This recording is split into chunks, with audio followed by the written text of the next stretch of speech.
예, 평소 존경하는 최준선 교수님께서 귀한 발표를 해주셨습니다. 저는 우리 최준선 교수님께서 가지신 어떤 통찰이나 지혜만큼의 그런 역량은 없어서 주로 아주 테크니컬하게 컴플라이언스와 관련된 몇 가지 사항들에 대해서 좀 최준선 교수님의 발제의 뭐 배경이 되는 그런 부분들에 대한 말씀을 올리는 걸로 해서 제 발표를 가름하겠습니다. 제가 Compliance and Law라고 해서 정리를 한 부분의 첫 번째 슬라이드는 Historic Development of Compliance라고 해서 컴플라이언스 제도가 우리나라에서 어떻게 발전해 왔는가라고 하는 것을 좀 간략하게 말씀을 드려보면 지금 아까 말씀하셨던 이제 미국의 센텐싱 가이드라인이라든지 아니면 삼성의 준법관리위원회라든지 이런 제도들은 전체적으로 보면 이제 준법 관리 조직이라고 하는 컴플라이언스 또 내지는 이제 회계적으로는 인터널 컨트롤에 대해서 내부 통제 뭐 등의 말로 사용되는 컴플라이언스의 일부라고 이해가 됩니다. 이런 이제 컴플라이언스는 사실은 우리가 개념적으로는 뭐 자주 써왔던 말은 아닐 수 있지만 모든 조직에 내부적으로 어떤 법적인 절차 내지는 법률의 규정을 준수하도록 하기 위한 제도는 존재해왔고 이런 점에서 우리 상법은 이제 최초에 염두에 두었던 것이 상법상의 감사제도라고 생각됩니다. 다만 이제 이 감사라고 하는 기능은 기본적으로 내부적으로 컴플라이언스만, 그러니까 법을 지키는지 여부에 대해서만 보는 것이 아니라 그러니까 업무 자체가 타당한지 여부에 대해서도 살펴보는 기능이고, 그래서 우리가 강학성으로는 흔히 감사제도 그러면 적법성뿐만 아니라 타당성까지도 보는 제도입니다. 사실은 타당성이라고 하는 것은 아시다시피 적법성보다는 굉장히 더 광의의 개념이고 적법하다 하더라도 더 효율적이거나 더 효과적으로 업무를 수행할 방법이 있다면 경우에 따라서는 타당성 면에서 재고가 필요한 경우가 있을 수도 있습니다.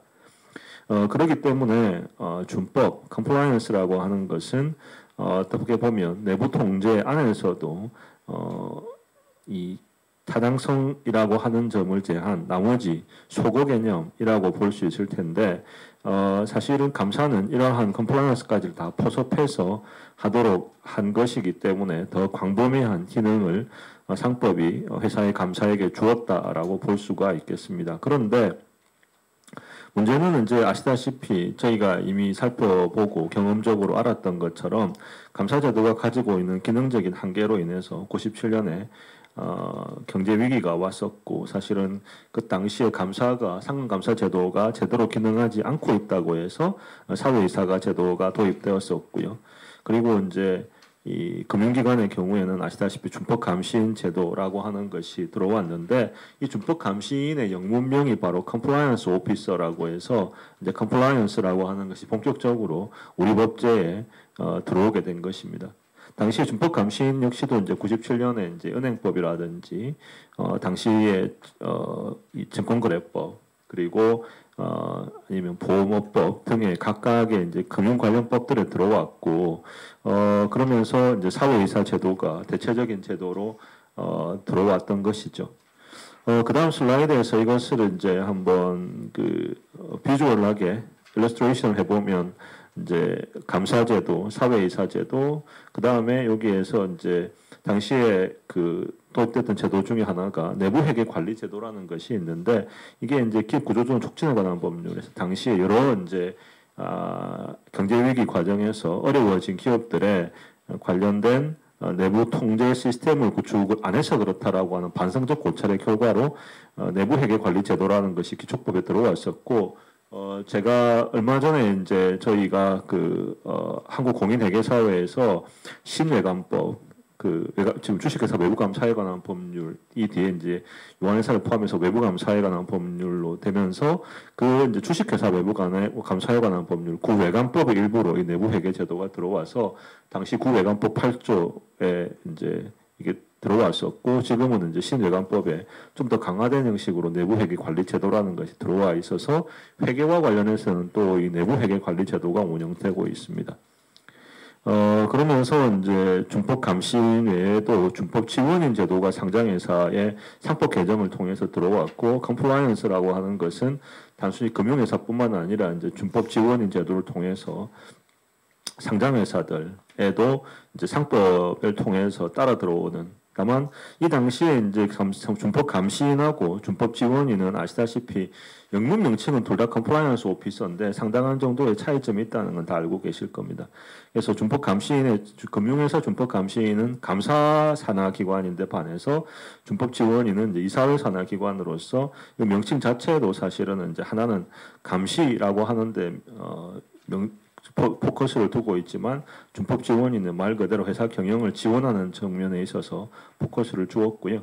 실제로 이제 제가 개인적으로는 이 준법 지원인 제도를 이제 상법 개정 2012년 할 때에 한국 그 북경제학회의 용역에 제가 참여를 해서 준법 지원인 제도 설계에도 관여를 했었습니다만 당시에 이 준법 지원인이라는 명칭을 쓰기로 한 것이 영문명은 같이 컴플라이언스 오피서인데도 이 준법을 감시한다라고 하는 것보다는 기업 경영에 상법에 이런 제도가 들어와서 오히려 이제 좀 더 준법을 촉진할 수 있도록 하는 데 있어서 서포트하는 그런 서포티브한 펑션을 하도록 하는 게 좋겠다라고 생각해서 이걸 넣었는데 상시 이제 이 부분에 대해서 상장 회사들이 사실은 조금 뭐 어떻게 보면 제가 보기에는 좀 오해를 하셔가지고 이게 비용만 많이 들고 실질적으로 기능을 안 할 것이다라고 하는 이제 비판도 상당히 있었던 것도 사실입니다.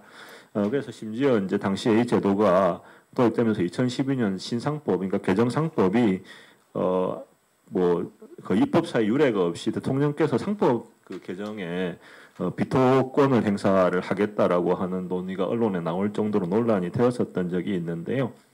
하지만 뭐 결론적으로 지금 준법 지원인 제도는 그 이후에 상당 기간 동안에 부칙을 통한 유예 기간을 통해서 여러 회사들의 준법 지원인 제도가 들어왔고 이제는 사실은 이제 오늘 존경하는 최준성 교수님께서 말씀하셨던 것처럼 조금 더 이제 다른 모습으로 더 전개가 되어가고 있는 것 같습니다. 따라서 초기에 이제 준법 지원인이 들어오면서 2012년 개정상법에서 다소 좀 형식적이고 이런 면이 뭐 없다고 할 수는 없었습니다만 뭐 지금은 점차 자리를 내려가고 있고 준법 지원과 관련되는 이제 역할을 하고 있는 것이 아닌가 싶습니다.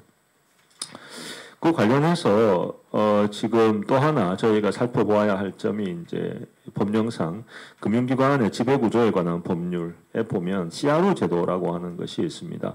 사실은 이제 이런 이제 제도들을 설명을 아마 들으시다 보면 아니 우리나라에는 왜 이렇게 컴플라이언스 그러니까 중요한 건 알겠는데 왜 이렇게 뭐 다소 좀 비슷비슷해 보이는 것들이 이렇게 뭐가 많이 있나라고 생각을 하실 수가 있고 사실 그런 면이 있는 것도 사실입니다. 무슨 일이 생길 때마다 이제 법 개정을 해서 거기에 따라 가지고 하나하나씩 두다 보니까 이제 이런데 제가 최소한 이해하기로도 당시에 저는 이제 CRO 제도 도입 자체에 대해서 조금 물론 뭐 저는 금융기관 지배 구조에 관한 법률이 입법되는 것이 타당한가에 대해서도 의문을 제가 어떤 이런 토론회 같은 데서 상법을 두면 되지 그 지배 구조에 관한 법률을 금융기관에 따로 두는 게 맞냐라고 하는 반대 의견을 낸 적도 있습니다만 이 CRO라고 하는 측면에 있어서도 어떤 측면이 있냐면 우리가 흔히 영미법에서 이제 이 CRO 같은 것들을 C 레벨 오피서라고 합니다. 최고 지위에 있는 임원이죠. 그러니까 우리가 흔히 CEO 그러면은 이제 최고 경영하는 그 채용자, 이그제큐티브 오피서고, 그 다음에 뭐 CTO, 뭐 테크놀로지, COO, 운영 최고 책임자 하는 것처럼 CRO라고 하는 게 뭐 당연히 미국에도 있는데 문제는 뭐냐면 이걸 법에 두는 나라가 과연 얼마나 되는지는 의문인 겁니다. 왜냐하면 우리는 이 금융기관 지배구조에 관한 법률에 CRO 위험관리 책임자를 두고 있는 것뿐만 아니라 예를 들면은 개인정보관련법에서는 또 이 개인정보관리 책임자를 두고 있고요. 공시 관련해 가지고 또 물론 그건 공시 최고 책임자라고는 안 하지만 공시 담당자를 또 지정을 하고 있고 뭐 이런 식의 이제 법에서 특정한 제도를 반드시 확보하도록 하는 경우가 있는데. 그거를 이렇게 뭐 C-레벨 오피서를 갖다가 두도록 하는 것이 어떨지라고 하는 것은 다소 좀 뭐 의문이 있긴 합니다만 어쨌든 금융기관의 경우에는 이런 위험관리 책임자라고 하는 것을 또 두고 있는데 아시다시피 이제 저희가 리스크 매니지먼트에 대해서 공부를 하거나 아니면 이제 실무상 운용을 할 때 사실은 리스크라고 하는 것은 여러 가지 리스크들이 있습니다. 뭐 대표적으로 기본적인 리스크인 저도 뭐 상장협에서도 이 리스크 매니지먼트 관련해서 강의도 하는데 보면 기본 리스크가 이제 리걸 리스크라고 해서 법적 리스크 사실은 그걸 컨트롤하는 게 컴플라이언스의 준법 기능입니다. 근데 그 외에도 사실은 다양한 리스크들이 뭐 레퓨테이션 리스크, 지오그래픽 리스크 뭐부터 해서 다양한 리스크들이 있습니다. 예를 들면 그 상품 같은 것들을 운용할 때 오퍼레이션 리스크라고 해서 운용 위험도 있고요. 이런 다양한 위험들을 관리하는 거라서 리걸 리스크보다는 조금 더 큰 개념인데 실제로 회사마다 당연히 이렇게 하다 보니까 위험 관리 책임자하고 예를 들면 리걸을 담당하는 리걸의 칩이나 아니면은 이제 준법 지원인간의 관계라든가 금융기관 같으면 준법 감시인하고 관계라든가 이런 것들이 다소 좀 이제 모호한 면이 있어서 뭐 그런 부분에 대한 것이 사실은 이제 좀 정리되지 않은 부분이 병존하고 있는 상황이고요. 또 한편으로는 다음 슬라이드에서 보시는 것처럼 이제 앞서 제가 내부 회계관리위원회에 대해서 전체적인 랜드스케이프를 보여드렸는데 이게 이제 2001년부터 2003년 당시에 아까 말씀드렸던 기업구조조정 촉진법이라고 하는 기촉법에서 들어왔다가 외관법에서 신외관법으로 넘어오는 제도인데 이것도 마찬가지입니다. 저희가 지금은 이제 감사가 그렇다고 해서 감사위원회를 만들고 사회이사들로 구성된 감사위원회가 있는데 또 이 감사는 또 내부 회계 관리 제도의 운용에 대한 감독 책임을 지고 내부 감사 담당 부서를 통할하고 주요한 의사소통을 하도록 하면서 또 내부 회계 관리 제도의 효과적인 운용을 위해서 필요한 자료라든지 기록을 접근할 수 있도록 이렇게 하고 있습니다. 그런데 이 내부 회계 관리 제도의 운영이라고 하는 것에 대한 내부 회계 관리 책임자 들은 실질적으로 보면 상당히 상세한 내용들의 구성 원칙들을 갖고 있거든요. 제가 실제로 이제 이 신외관법에서 이 내부 회계 관리 제도에 대한 집필을 담당을 했었는데 집필하다 보니까 이게 상당히 이제 원래 출발점 자체가 회계에서 출발을 했기 때문에 이 회계 모델링들을 하면서 여기 있는 5가지 구성 요소, 뭐 17개 원칙, 원칙의 고려 요소, 통제 요소, 통제 설계 같은 것들을 통해서 굉장히 이제 다종다양한 포인트들을 보게 되어 있습니다. 사실은 이제 이런 지점들은 실제로 회계뿐만 아니라 컴플라이언스 제도 설계하고도 밀접하게 관련이 되는데 이게 아까 말씀드렸던 센텐싱 가이드라인을 한번 보시면 센텐싱 가이드라인이 연방 가이드라인이 있고요. 각 이제 그 주나 아니면 뭐 워싱턴 디스트릭 같은 스페셜 디스트릭에 있는 센텐싱 가이드라인이 또 따로 이제 뭐 존재하는데 미국 연방제 국가니까 이제 그러한 가이드라인처럼 내부 회계 관리 운영을 위한 제도도 굉장히 상세하게 설계가 되어 있습니다. 그래서 회계와 관련해서는 이제 이런 제도가 있다는 거고요. 그다음에 이제 다음 슬라이드에서 준법 지원인 제도에 대해서 아까 뭐 제가 잠깐 말씀드렸지만 이 컴플라이언스 오피서라고 하는 것은 2012년에 들어왔는데 사실은 준법 감시인하고 서로 혼동이 될 수 있지만 그것이 반드시 이제 같이 오버랩 되는 것은 아니고 그 제도의 원래 설계상의 차이는 있고 실질적 운영상에도 차이가 있고 대상이 금융기관과 상장회사라는 일반 상장회사라는 점에 차이가 있다는 점 등에 대해서 다시 한번 간략히 말씀을 올리고요. 다음 슬라이드에서 이 살벤스 어클리 액트와 관련해서 조금 말씀을 드리면 이 말씀을 이제 굳이 드리는 이유는 사실 이 컴플라이언스와 관련된 논의에 있어서 우리나라의 사실 가장 큰 영향을 미친 것은 제가 보기에 딱 일대 사건을 들어라 그러면 저는 IMF 경제 위기라고 말하는 그 97년이 기점이라고 생각합니다. 사실은 우리나라의 우리 존경하는 최준성 교수님께서도 뭐 상법의 가장 저명한 학자이시지만 상법이 개정이 되어 나오는 연역을 보면 사실은 상법은 이 97년 이전에는 그렇게 자주 바뀌는 법이 사실은 아니었습니다. 아니었고 그리고 사실 지금 제가 말씀드렸던 대부분의 제도도 2000년 이후에 등장한다는 것에서도 알 수 있는 것처럼 아니면 IMF 최소한 IMF 이후에 등장한다는 걸 알 수 있는 것처럼 사실 굉장히 안정적으로 감사제도를 중심으로 해서 운영을 하고 있었는데 그 이후에 이제 이 제도들이 들어왔다는 점을 알 수 있고요. 특히 우리나라 제도에 이제 큰 영향을 미쳤던 것이 이 살벤스 악슬리 액트입니다. 이 살벤스 악슬리 액트는 우리 전호성 교수님께서는 제가 기억하기에 아마 논문에서 회계개혁법이라고 번역을 하시고 계시는 것 같고요. 뭐 근데 그 외에 다른 번역들도 있긴 하지만 저는 그대로 그냥 이제 각 발의한 상하원 의원의 이름을 따른 미국식 표현인 그 살벤스 옥슬리 액트라고 제가 말씀을 드리면 이 법의 출발점은 앨런 같은 회사들의 분식 회계였습니다. 그래서 이 분식 회계와 관련된 당시에 미국이 이제 미국 지금도 갭을 쓰고 있지만 US 갭을 쓰고 있죠. US 갭이 소위 말하는 북 베이스로 굉장히 상세한 룰을 제시하고 있습니다. 그래서 회계사들이 이제 상세한 룰에 따라서 북키핑을 하고 그리고 사실은 앨런 같은 경우에도 내부의 다수의 회계사들하고 또 사내 변호사들이 상당수가 있었고요.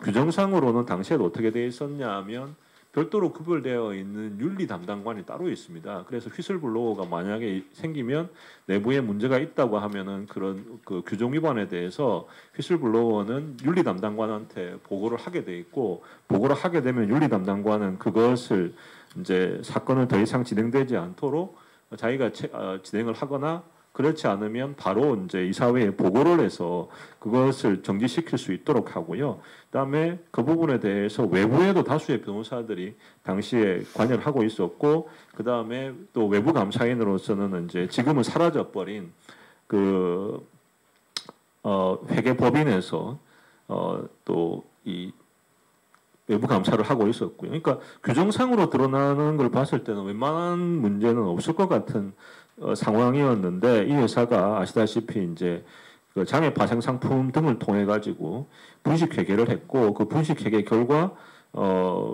가장 큰 에너지 기업이 그리고 그 뒤에 드러난 월드컴 등의 이제 분식 회계가 미국에서 굉장히 큰 문제가 됐고 결국 그러다 보니 이게 사내 변호사 뭐 외부 회계법인 이런 것들이 실질적으로는 회계법인이 예를 들어서 그냥 뭐 시간이 많지 않으니까 말씀을 뭐 간단하게 예시를 하자면 컨설팅 자문을 받기 위해 가지고 오디팅을 제대로 하지 않는 그런 문제가 생긴다는 것 등의 문제를 포착하고 사실은 컴플라이언스와 관련해서 회계제도, 사내 변호사 뭐 그다음에 이 또 CFO나 CEO가 그 반드시 이제 그 서명을 한다든지 공시제도라든지 MD&A라든지 자본시장법의 여러 가지 규정들이 사실은 들어오고 회계 관련해 가지고 다수의 규정들이 개정되는 이제 역할을 하게 됐고요. 사실은 이제 이 말씀을 드리는 이유는 이 과정에서 실제로 이제 그 다수의 법 개정 작업 중에서 이 센텐싱 가이드라인과 관련된 사항들, 물론 이제 이 부분에 대해서는 이미 이제 이것과 상관없이 델라웨어 주에서 이 기업의 이사의 책임과 관련된 다수의 이제 논의들이 있었고 그 중에 주의 의무와 관련해서 델라웨어 주의 판결들은 이 기업에 있어서의 내부 통제 기준을 정립을 하고 그것을 잘 준비하면 그 부분에 대해서는 이제 감형 요소로 아까 우리 최은영 교수님께서 말씀하셨던 운영하는 형사적인 운영과 마찬가지로 민사에서 이 주의 의무 정도에 대해서 주의 의무를 다 한 것으로 보는 그런 법리를 정립을 하고 있었습니다. 그런 상황에서 이제 미국 기업이 아닌 지멘스 같은 경우에 지멘스가 이제 문제가 되었을 때 아마 이제 우리 천재민 변호사님 토론문을 보니까 미국의 이제 그 엔타이 브라이버리 관련된 FCPA 관련된 그 규정이 언급되던데 미국이 이제 그런 엔타이 브라이버리 사실은 룰에서 집행을 하는 과정에서 이제 해외 기업들이 문제가 됐고 특히 지멘스 같은 경우에는 당시에 걸려서 이제 뭐 수조 원에 이르는 이제 그 벌금을 부과받게 될 상황이었고요. 그래서 그걸 감형받기 위해서 실제 지멘스가 한 것이 미국의 이제 관련 당국하고 협의를 해서 준법 지원 조직을 정비를 하고 그것을 지속적으로 모니터링하는 조건으로 감형을 받은 적이 있습니다. 바로 이제 이런 점들을 가지고 미국에서 실질적으로는 이 지멘스가 그 결과 아주 이제 모범적인 사례로 됐고요. 우리나라에도 2012년에 그때 저희 준법 지원 제도가 도입되고 난 다음에 실제 준법 지원 조직을 어떻게 운용해야 될 것인가에 대한 사례로 지멘스가 많이 언급이 됐는데요. 바로 이런 사례처럼 아까 우리 존경하는 최준성 교수님께서도 그런 말씀하셨지만 삼성도 사실은 이번 기회에 있어서 우리가 과연 이제 그 문제를 어떻게 해결할 것인가에 대해서 어떤 그 아까 회복적 사법 뭐 말씀하셨지만은 그런 우리가 기업들에 대해서 바라보는 시각이 결국 기업이 어떻게 하면은 더 나은 성과를 내고 법을 준수하면서 글로벌 시티즌으로 만약 우리나라에서 이게 문제가 된다면 해외에서도 문제가 될 수 있는 사례들이 있을 수 있기 때문에 컴플라이언스 조직을 잘 조직하도록 하는 역할이라면 저는 이게 이번에 삼성에서 뭐 뜻하지 않게 만들었든지 뭐 아니면 의도해서 만들었는지 모르겠지만 지벤스처럼 아주 긍정적으로 확대 운용될 수 있는 방안이 될 수도 있지 않을까라고 하는 생각을 해본 것입니다. 그 다음 슬라이드에서 그래서 이런 점에서 보면은 이제 기업의 준법 감시 조직의 구성 방안들에 대해서 기존에 논의하는 맥락을 보면 사실은 이제 기업이 지금 삼성 같은 경우에는 어떻게 운영을 하고 있었냐 하면 법무팀이 원래 있고 법무팀 안에 컴플라이언스가 일부 있다가 법무팀하고 구별된 컴플라이언스를 따로 만들었고요. 그러면서 컴플라이언스 조직이 별도로 사실은 운영되고 있는 매우 사실 어떻게 보면은 형태적으로 선진적인 운영 방식을 취했습니다. 저는 그 부분에 있어서 삼성이 다른 기업들하고 제가 최소한 스타디를 해봤을 때 이미 상당히 선진적인 방식의 운영을 하고 있고요.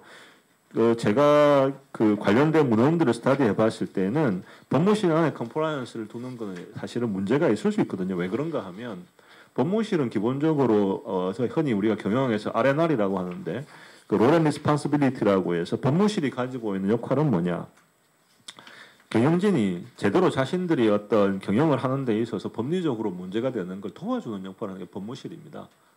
법무실은 거기에 대해서 어떤 문제가 있는 점에 대해서 물론 뭐 문제가 있으면 사내 변호사는 기본적으로 사내 변호사 에틱으로 위법을 조력하면 안 되기 때문에 그건 당연히 안 되는 거지만 위법이 아닌 범위 내에서 도와주는 역할을 하는 것인데 반해서 컴플라이언스는 우리 흔히 금융기관에서 백오피스라고 불리는 체크하는 기능을 가지고 있는 곳이기 때문에 도와주는 것하고 관리 감독하고 체크하는 기능을 가지고 하나에 들어가 있으면 안 되거든요.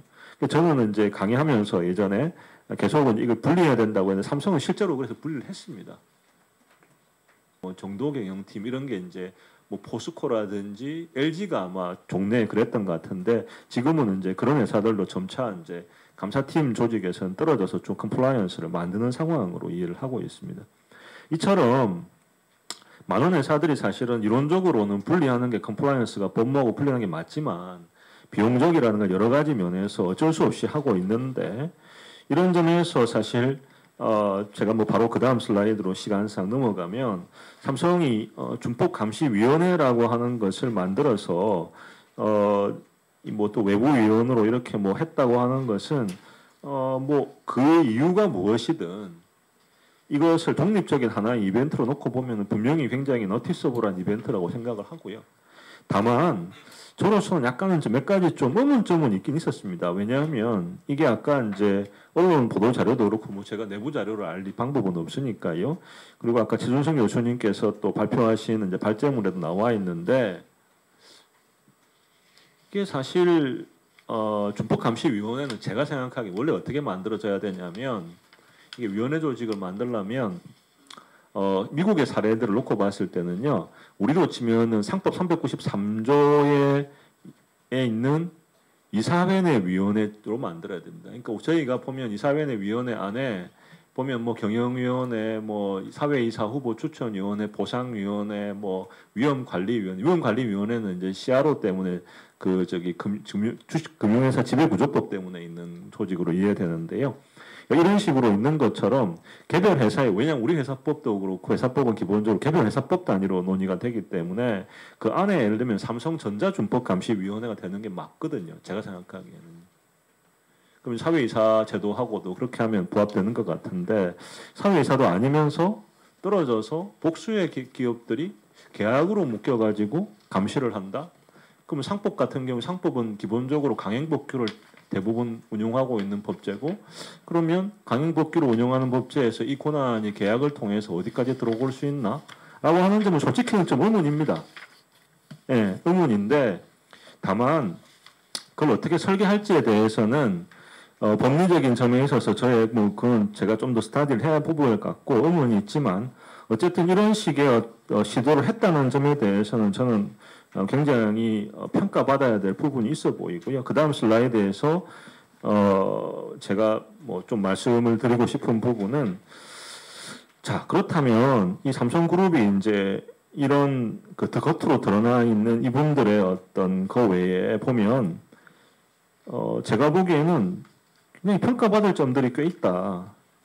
선도적으로. 그러니까 각사의 내부 컴플라이언스 조직이 보니까 대표이사 직속으로 변경된 것 같은데 언론에 보니까 이게 맞거든요.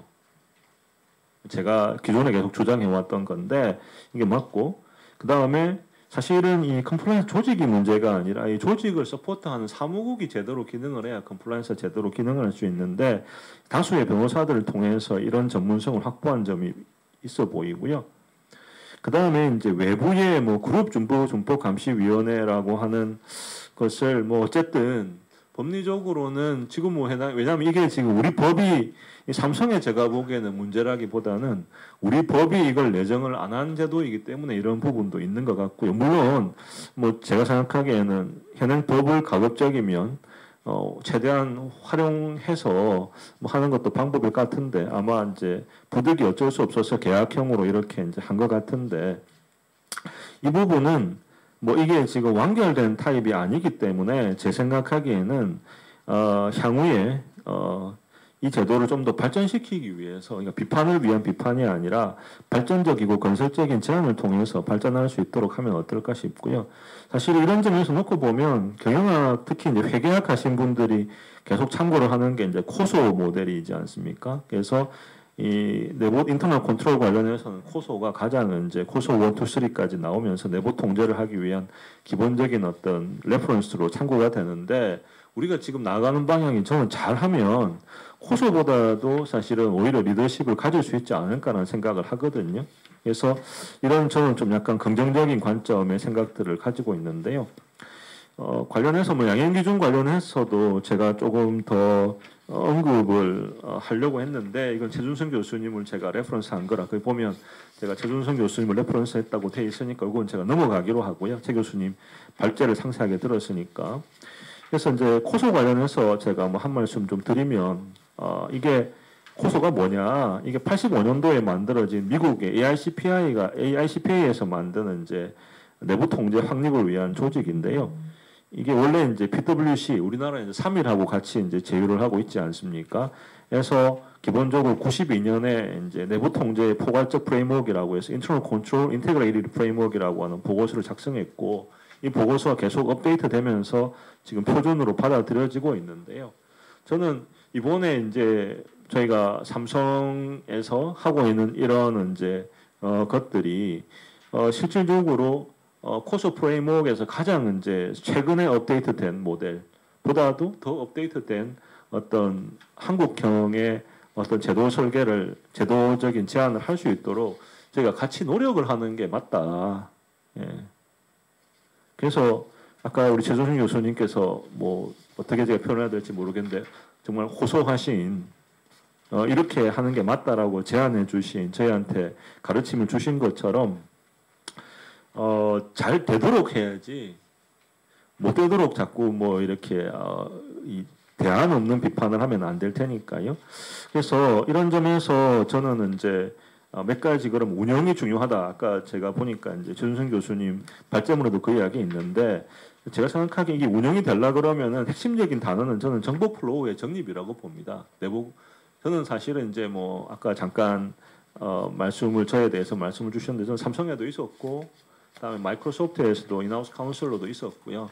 그다음에 아웃사이드 카운슬러도 뭐 김현장 등에서도 사실은 일을 하면서 거꾸로 자문도 했는데 제가 이 인터널 컨트롤 아니면 컴플라이언스 관련해서 키워드 딱 하나만 고르라고 그러면 저는 인포메이션 프로라고 늘 이야기하거든요.